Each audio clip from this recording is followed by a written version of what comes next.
Students, please subscribe my channel for easy economics and press bell icon for latest videos and share with your friends and relatives. Good morning all of you. सभी बच्चे बहुत अच्छे होंगे और अपने homework को और video को एंजॉय भी कर रहे होंगे।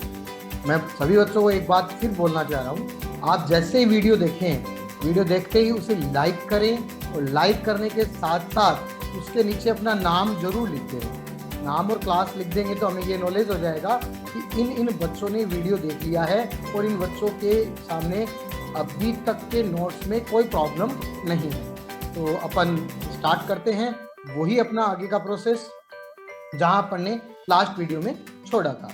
देखिए बच्चों, लास्ट वीडियो में अपन ने जो छोड़ा था वो अपन ने जो बात की थी वो परिचय की बात की थी, अर्थशास्त्र के वैश्विक अर्थशास्त्र की बात कर रहे थे, जिसमें हमने अर्थशास्त्र के परिचय की बात की थी, अर्थशास्त्र और अर्थव्यवस्था के बारे में बात की थी। अर्थव्यवस्था क्या है, अर्थशास्त्र क्या है, इसे समझा था। और समष्टि अर्थशास्त्र और व्यष्टि अर्थशास्त्र में प्रयोग किए जाने वाले वस्तुएं, सेवाएं, व्यक्ति, संसाधन जैसे शब्दों के बारे में भी जानकारी प्राप्त की थी कि ये शब्द क्या हैं, इनका किस प्रकार से उपयोग किया जाता है। फिर हमने अर्थशास्त्र के जो महत्वपूर्ण बिंदु था कि अर्थशास्त्र की आवश्यकता क्यों होती है, तो उसके बारे में संक्षेप में हमने ये देखा कि अर्थशास्त्र की आवश्यकता इसलिए होती है क्योंकि मनुष्य की जो आवश्यकताएं हैं वो असीमित हैं और उनको संतुष्ट करने के लिए जो साधन हैं वो अपेक्षाकृत सीमित हैं। साधन शब्द को हम लोगों ने ऊपर समझ लिया था, संसाधन या साधन, और उनके लिए क्या है और उनके वैकल्पिक उपयोग होने की वजह से हमें क्या करना पड़ता है, उन साधनों में चयन करना पड़ता है। तो उन चयन की जो प्रकृति है, जो चयन के बारे में है, वो सब हमें अर्थशास्त्र ही बतलाता है। ये सारी बातें होने के बाद मैंने आपको माइक्रो और मैक्रो दो वर्ड से अवगत कराया। देखिए, ये बात जानना बहुत ही जरूरी है कि माइक्रो वर्ड क्या है और मैक्रो वर्ड क्या है। क्यों जानना जरूरी है? क्योंकि माइक्रो वर्ड व्यष्टि और मैक्रो वर्ड समष्टि, ये दोनों माइक्रो और मैक्रो दोनों अंग्रेजी के शब्द हैं जिनसे व्यष्टि और समष्टि का निर्माण हुआ है। ये बात मैंने आपको बताया कि व्यष्टि शब्द जो है वो अंग्रेजी भाषा के माइक्रो शब्द से बना है और वो जो माइक्रो शब्द है वो ग्रीक भाषा के मिक्रो शब्द से बना है और जिसका अर्थ क्या होता है, सूक्ष्म, छोटा। तो यहाँ पर हम लोग एक व्यक्ति, एक फॉर्म, ये इन सब का अध्ययन करते हैं। लेकिन जब वो बड़ी की बात आ जाए, एक बहुत विशाल स्तर की बात आ जाए, तो मैक्रो वर्ड का। मैक्रो का मीन्स क्या होता है? मैक्रो जो है वो ग्रीक भाषा के मिक्रो शब्द से बना है। बच्चों, ग्रीक भाषा के मिक्रोस शब्द से बना है और उस मिक्रोस शब्द का अर्थ जो होता है वो व्यापक से होता है। व्यापक वर्ड का मतलब है व्यापक। व्यापक का मतलब बहुत बड़ा, यानी विशाल स्तर के शब्द से लिया जाता है। अब हम आज जो करने जा रहे हैं वो इनकी विस्तृत चर्चा करने जा रहे हैं, इनके बारे में पूरा अध्ययन करने जा रहे हैं। तो व्यष्टि अर्थशास्त्र किसे कहते हैं? व्यष्टि अर्थशास्त्र के अंदर अपन बात करेंगे तो व्यष्टि अर्थशास्त्र में प्रोफेसर बोल्डिंग की परिभाषा आती है। और जब प्रोफेसर बोल्डिंग की परिभाषा आती है तो बोल्डिंग क्या कहते हैं, किसके बारे में? व्यष्टि अर्थशास्त्र के बारे में। और व्यष्टि अर्थशास्त्र को हम लोग सूक्ष्म अर्थशास्त्र भी कहते हैं। तो जो सूक्ष्म अर्थशास्त्र है इसका मतलब होता है विशेष फर्मों, विशेष गृह स्वामी, यानी फर्म, जैसे मैंने अभी आपको बात बताई, फर्म, गृह स्वामी यानी हाउस होल्ड, एक परिवार, व्यक्तिगत मूल्य, मजदूरी, आय, व्यक्तिगत उद्योगों और विशेष वस्तुओं का अध्ययन है। यानी सूक्ष्म अर्थशास्त्र क्या है? विशेष फर्मों, विशेष गृह स्वामी, यानी गृह स्वामी का मतलब परिवार, उनके व्यक्तिगत मूल्य जैसे आज कोई भी व्यक्ति है कहीं से कुछ न कुछ अर्न करता है ना, कुछ न कुछ आय कमाता है, तो उसके बारे में उसकी मजदूरी क्या है, उसकी आय क्या है, उसके व्यक्तिगत उद्योगों, छोटी मोटी फर्म है जो भी है, या विशेष जो वस्तुओं का अध्ययन है, वो व्यष्टि अर्थशास्त्र या सूक्ष्म अर्थशास्त्र है। अब अपन बात करेंगे, अब अगली जो महत्वपूर्ण बात आती है वो बात यहाँ ये आती है कि व्यष्टि अर्थशास्त्र को क्या कहते हैं, कीमत सिद्धांत कहते हैं। अब बच्चों आपके मन में प्रश्न उठेगा कि सर व्यष्टि अर्थशास्त्र को कीमत सिद्धांत क्यों कहते हैं? तो बच्चों इसलिए कहते हैं क्योंकि व्यष्टि अर्थशास्त्र में जितना भी अध्ययन किया जाता है वो कीमत को ध्यान में रखकर किया जाता है। व्यष्टि अर्थशास्त्र में जो भी अध्ययन किया जाएगा वो कीमत को ध्यान में रखकर किया जाता है, इसलिए व्यष्टि अर्थशास्त्र को कीमत सिद्धांत कहते हैं। जैसे अभी आप आगे इसी व्यष्टि अर्थशास्त्र में मांग का सिद्धांत पढ़ेंगे, कीमत पूर्ति का सिद्धांत पढ़ेंगे। तो यहाँ क्या है, मांग के सिद्धांत के अंदर क्या आएगा, मांग के सिद्धांत में केवल आपको यही बताया जाएगा कि किसी वस्तु की कीमत के बढ़ने या घटने पर उसकी मांग में क्या परिवर्तन होता है, वही क्या है, मांग का सिद्धांत। उसी तरह पूर्ति की बात की जाएगी तो पूर्ति में भी यही है, किसी वस्तु की कीमत के बढ़ने या घटने पर पूर्ति पर क्या प्रभाव पड़ता है, वही पूर्ति का सिद्धांत। तो मेन बात की इस बात की आई कीमत की। तो सब जो चीजें हैं वो कीमत को ध्यान में रखकर किया जाता है। मान लो अब यहाँ पर क्या होता है, अब आपको मैं 3 चीजों के बारे में बताऊंगा। 3 चीजें होती हैं, उपभोक्ता होता है, उत्पादक होता है और एक फर्म। तीनों का जो उद्देश्य होता है वो अलग अलग होता है और तीनों का उद्देश्य जो होता है वो एक ही चीज को ध्यान में रखकर किया जाता है, वो चीज है कीमत। व्यष्टि अर्थशास्त्र में जो उपभोक्ता होता है वो उपभोक्ता के द्वारा क्या किया जाता है, एक निश्चित कीमत और आमदनी की स्थिति। तो वही बात आ गई, कीमत और आमदनी की स्थिति में उपभोक्ता क्या करता है, उपभोक्ता क्या चाहता है कि एक निश्चित कीमत और आमदनी की स्थिति में उसकी संतुष्टि को अधिकतम करें। यानी वो उपभोक्ता, मैं क्या चाहता हूं कि मेरी एक निश्चित कीमत है। निश्चित कीमत का मतलब मेरी आय, आमदनी की स्थिति में मैं अपने पास जो संतुष्टि है, मुझे मिलने वाली संतुष्टि, और संतुष्टि कब मिलती है, जब मैं किसी वस्तु का या सेवा का उपभोग करता हूं, उसको मैं अधिकतम करना चाहता हूं। ये एक उपभोक्ता चाहता है, इसमें व्यष्टि अर्थशास्त्र के परिप्रेक्ष्य में। उसी तरह से एक उत्पादक क्या चाहता है, उत्पादक चाहता है कि वस्तु या सेवा की निश्चित कीमत की स्थिति में उसके उत्पादन को क्या करें, अधिकतम करें। क्या करें, उत्पादक को अधिकतम करना। और एक फर्म यानी उत्पादक क्या चाहता है, एक वस्तु या सेवा की निश्चित कीमत की स्थिति में उत्पादन को अधिकतम करना चाहता है। तीसरा एक फर्म।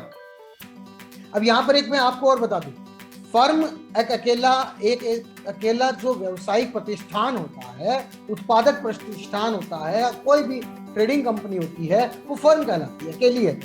लेकिन अगर उन फर्मों के समूह की बात करें, अगर आप उन फर्मों के समूह की बात करोगे तो वो उद्योग कहलाएगा। ध्यान दीजिएगा, अगर एक अकेला कोई व्यापारिक प्रतिष्ठान है या जो विक्रय करता है, ऐसी कोई परिस्थिति है तो वो कहलाएगा फर्म। लेकिन अगर कई फर्में एक साथ मिल जाए तो वो कहलाएगी उद्योग। तो एक फर्म हो या उद्योग हो, वो क्या कहते हैं, फर्मों का जो समूह है वो क्या कहलाएगा, उद्योग कहलाएगा।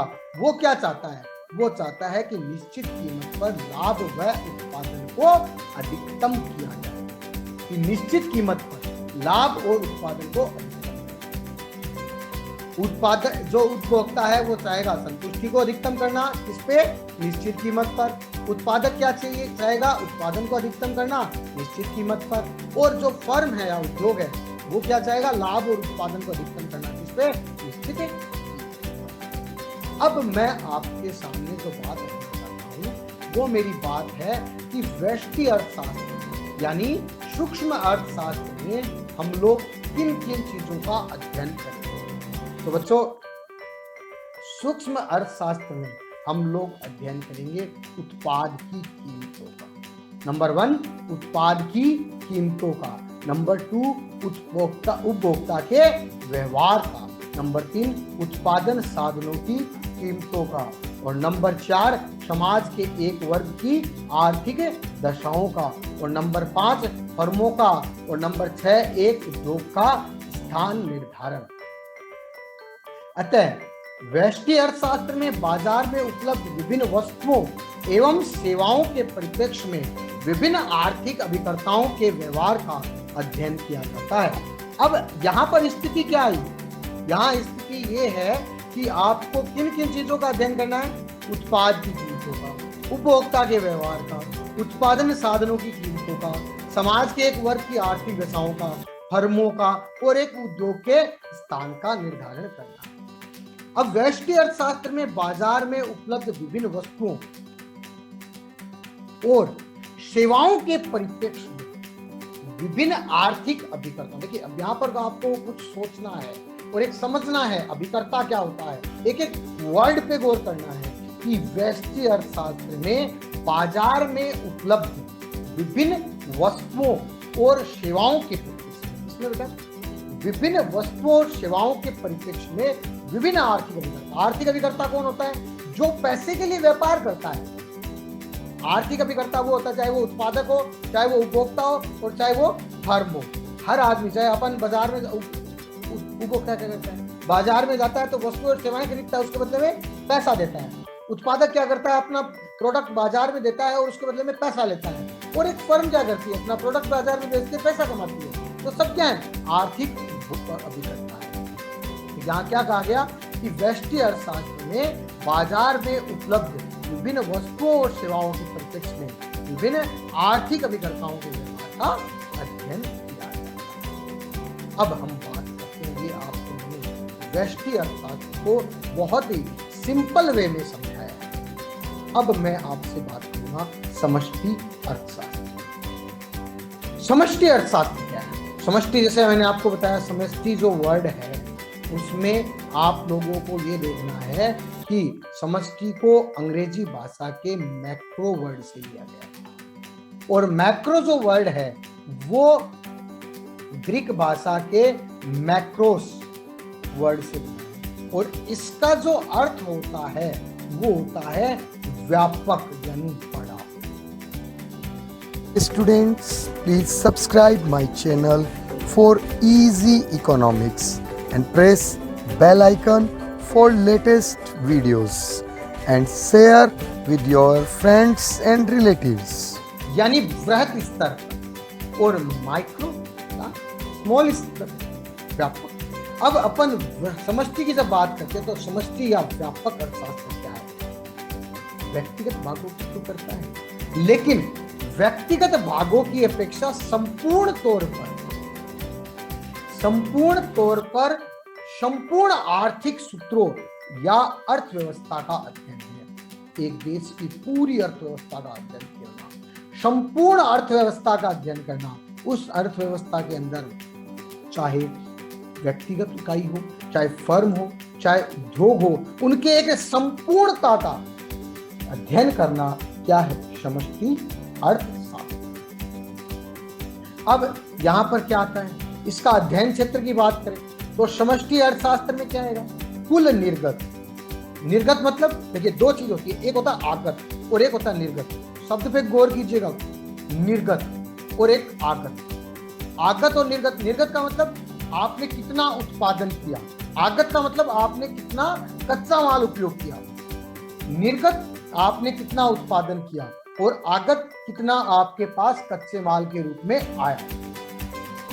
निर्गत रोजगार और समग्र कीमत स्तर, कुल उत्पादन, कुल बचत, कुल निवेश आदि पर अपना ध्यान केंद्रित करते हुए अर्थव्यवस्था को समझने का प्रयास करें। अब देखिए, समष्टि अर्थशास्त्र में हम लोग राष्ट्रीय आय की गणना करते हैं, हम कुल निवेश, कुल बचत की गणना करते हैं, कुल उत्पादन की गणना करते हैं, समग्र कीमत स्तर की गणना करते हैं, कुल निर्गत उत्पादन कितना हुआ, देश में रोजगार की स्थिति कैसी है, ये सब हम लोग समष्टि अर्थशास्त्र में गणना।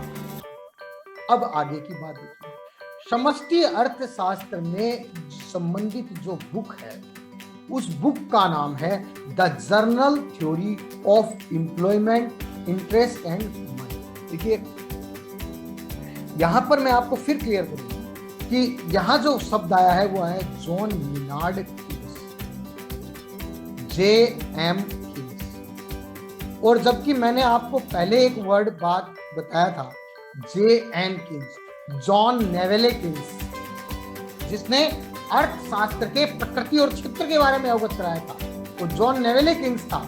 लेकिन समष्टि अर्थशास्त्र से संबंधित जो पुस्तक लिखी उस पुस्तक का नाम था the journal theory of employment, interest and money, और ये 1936 में जब विश्वव्यापी मंदी, वर्ल्ड वाइड डिप्रेशन की स्थिति थी, और उस विश्वव्यापी मंदी के समय पर जब सरकार, क्योंकि विश्व की सरकारों के पास ऐसे सिद्धांत नहीं थे, क्योंकि पहले के जो अर्थशास्त्री थे वो ये सिद्धांत कभी सोच के ही नहीं चलते थे कि कभी किसी देश में बेरोजगारी की स्थिति आ सकती है। उन्होंने कोई ऐसा सिद्धांत बनाया ही नहीं, क्योंकि उनको लगता ही नहीं था कि कभी ऐसी स्थिति होगी कि किसी भी कंट्री में बेरोजगारी की स्थिति बनेगी।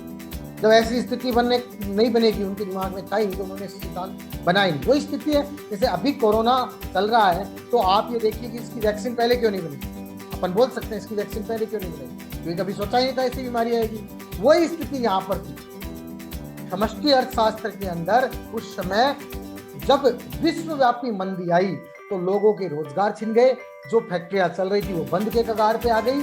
तो उस टाइम पे कोई ऐसे सिद्धांत नहीं थे कि जो बेरोजगारी की स्थिति में कारगर। तो John Maynard Keynes, JM Keynes ने 1936 में एक बुक लिखी जिसका नाम था the journal theory of employment, interest and money. उसमें उन्होंने बहुत से सिद्धांत दिए जिससे बेरोजगारी की स्थिति क्यों पैदा होती है और उससे निपटने के पीछे कैसे निपटा जा सकता है। ये सारी चीजें उस बुक में उन्होंने अवगत कराई, the journal theory of employment, interest and money. और अब हम जो बात करने जा रहे हैं वो है कि समष्टि अर्थशास्त्र यानी व्यापक अर्थशास्त्र में हम किन किन चीजों का अध्ययन करते हैं। तो जो समष्टि अर्थशास्त्र है उसमें भी हम वही 6 चीजों का अध्ययन करते हैं। सबसे पहले राष्ट्रीय आय उत्पाद का, सामान्य कीमत स्तर का, भुगतान शेष और भुगतान संतुलन का, मुद्रा के बाहरी मूल्य का, बचत और विनियोग का, और रोजगार और आर्थिक। देखिए आप लोग को मैं क्लियर कर दूं कि जो मैंने आपको व्यष्टि अर्थशास्त्र के बारे में बताया, ये ही चैप्टर्स आपके एक एक चैप्टर पूरी व्यष्टि अर्थशास्त्र में पढ़ाए जाएंगे। और उसी तरह से जो समष्टि अर्थशास्त्र का जो अध्ययन है इसमें ये 6 के 6 राष्ट्रीय आय, सामान्य कीमत स्तर, व्यापार शेष, भुगतान संतुलन, मुद्रा का बाहरी मूल्य, बचत, ये सारी बचत और विनियोग, रोजगार और आर्थिक विकास, ये सारी चीजें इसी में आपको समझाई जाएगी। अब मैं अगला जो शब्द लेता हूँ, अगली जो बात करता हूँ वो गार्डनर एक्ले के शब्दों की बात करता हूँ। गार्डनर एक्ले ने अर्थशास्त्र में जो समष्टि अर्थशास्त्र था उसकी क्या परिभाषा है। गार्डनर एक्ले ने कहा कि समष्टि अर्थशास्त्र आर्थिक विषयों पर व्यापक रूप से विचार करता है। व्यापक यानी बड़े लेवल पे, हाई लेवल पे पूरे का विचार करता है। समष्टि अर्थशास्त्र का संबंध आर्थिक जीवन की सभी दिशाओं से होता है। ये किसी व्यक्तिगत पे बात नहीं करता, ये किसी एक फर्म पे बात नहीं करता, ये किसी एक उत्पादक पे बात नहीं करता, ये किसी सरकारी एक एजेंसी पे बात नहीं करता, बल्कि पूरे देश की अर्थव्यवस्था से संबंधित चीजों पर विचार करता है, यानी सभी दिशाओं से होता है। ये मैंने आपको अर्थशास्त्र में जो 2 पार्ट हैं, समष्टि अर्थशास्त्र और व्यष्टि अर्थशास्त्र के बारे में बताया। अब हम लोग जो आज इन्हीं के बारे में जब बात कर रहे हैं तो व्यष्टि और समष्टि अर्थशास्त्र में अंतर की बात करेंगे। देखिए अपन अगर देखें तो असंख्य व्यक्तिगत इकाइयों की सहायता से बड़े समूह, कोई भी चीज हो, छोटी छोटी चीजों को अगर आप जोड़ोगे तो ही बड़ी बनेगी। अगर आप झाड़ू को बनाना चाहते हैं तो एक एक तिनके को जोड़ना पड़ेगा। उसी तरह से समष्टि अर्थशास्त्र जो है वो एक एक फॉर्म, एक एक व्यक्तिगत इकाई, इनके माध्यम से बनती है। तो उन सब असंख्य इकाइयों का जोड़ ही बड़े समूह का निर्माण करता है। तो उसी प्रकार से जो व्यष्टि अर्थशास्त्र है वो ही व्यापक रूप से समष्टि अर्थशास्त्र कहलाता है। तो असंख्य व्यक्तिगत इकाइयों का के उपभोग, उत्पादन, श्रमिकों व अन्य साधनों को जोड़कर समष्टिगत उपभोग, उत्पादन और कुल संसाधनों के स्तर ज्ञात होते हैं। इसलिए अपन क्या कह सकते हैं, देखिए यहाँ क्या कहा गया, वही बात, असंख्य व्यक्तिगत इकाइयों के उपभोग, उत्पादन, श्रमिकों और अन्य साधनों को जोड़कर क्या करेंगे अपन, एक जो व्यक्तिगत इकाइयां हैं वो कितना उपभोग करती है, उसके बाद में कितना उत्पादन करती है, उसमें कितने श्रमिक हैं, जिनकी आय क्या है, और उनके अन्य साधनों को अगर अपन जोड़ेंगे तो क्या होगा, समष्टिगत उपभोग, उत्पादन और कुल संसाधनों के स्तर ज्ञात हो जाएंगे। मतलब व्यष्टि अर्थशास्त्र से समष्टि अर्थशास्त्र का निर्माण होगा। तो ये सब जो हैं वो एक दूसरे से जुड़े हुए हैं। अब एक दूसरे के, इसलिए अपन क्या कहेंगे कि व्यष्टि और समष्टि अर्थशास्त्र एक दूसरे के पूरक है। पूरक का मतलब व्यष्टि के बिना समष्टि का निर्धारण नहीं होगा, समष्टि के बिना व्यष्टि का निर्धारण नहीं होगा, इसलिए एक दूसरे के पूरक है। अब मैं आपके साथ व्यष्टि और समष्टि अर्थशास्त्र के जो महत्वपूर्ण बिंदु हैं जिन पे इन दोनों को अलग अलग कर सकते हैं उनकी चर्चा करेंगे। व्यष्टि अर्थशास्त्र में अपन किसका अध्ययन कर रहे हैं, व्यक्तिगत इकाई। व्यक्तिगत इकाई जैसे व्यक्ति, परिवार, फर्म या उद्योग। व्यक्तिगत इकाई जैसे व्यक्ति, परिवार, फर्म और उद्योग का अध्ययन करेंगे। जबकि अगर अपन समष्टि अर्थशास्त्र की बात करेंगे तो समष्टि अर्थशास्त्र में संपूर्ण अर्थव्यवस्था का समग्र रूप से अध्ययन किया जाएगा, जैसे कुल रोजगार, कुल आय। यहाँ पर किसका, व्यक्तिगत इकाइयों का, और यहाँ संपूर्ण अर्थ। अब व्यष्टि अर्थशास्त्र और इस समष्टि आय, मैंने आपको क्लियर किया है कीमत विश्लेषण का कैसे है और समष्टि का आय। अब ये जो नियम है वो सीमांत विश्लेषण पर आधारित है। जो व्यष्टि अर्थशास्त्र के नियम है वो सीमांत विश्लेषण पर, सीमांत का मतलब एक इकाई की, एक वस्तु की अतिरिक्त इकाई का उपभोग करने से या अतिरिक्त इकाई का उत्पादन करने से आपके कुल में क्या परिवर्तन होता है वो सीमांत है। एक अतिरिक्त इकाई का उपभोग करने से कुल में क्या परिवर्तन होता है वो सीमांत है। तो ये सीमांत विश्लेषण पर आधारित है। जबकि जो समष्टि अर्थशास्त्र है वो किसी एक प्रकार के विश्लेषण पे आधारित नहीं होता, जबकि ये बहुत व्यापक स्तर है। व्यापक स्तर का मतलब ये बहुत से स्तरों पर निर्भर करते हैं, इसलिए एक प्रकार के विश्लेषण पर निर्भर नहीं है। सूक्ष्म अर्थशास्त्र में यानी व्यष्टि अर्थशास्त्र में व्यक्तिक कीमतों, व्यक्तिक उपभोग और उत्पादन के बारे में जानकारी, व्यक्ति मतलब एक व्यक्ति की, एक फर्म की, एक उपभोक्ता की, एक सरकारी एजेंसी की, तो इनकी तो बात की जा रही है। तो उनके तो व्यक्तिक उपभोग, व्यक्तिक कीमतों और उत्पादन के बारे में जानकारी है। जबकि समष्टि अर्थशास्त्र में क्या है, समष्टि या व्यापक अर्थशास्त्र में राष्ट्रीय आय की, कुल उत्पादन की, कुल उपभोग की और सामान्य मूल्य स्तर के बारे में जानकारी।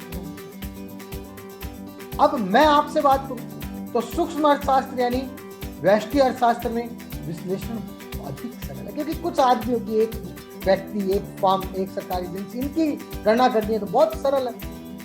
लेकिन व्यापक अर्थशास्त्र बड़े समूहों का अध्ययन करने से ये अधिक जटिल हो जाता है।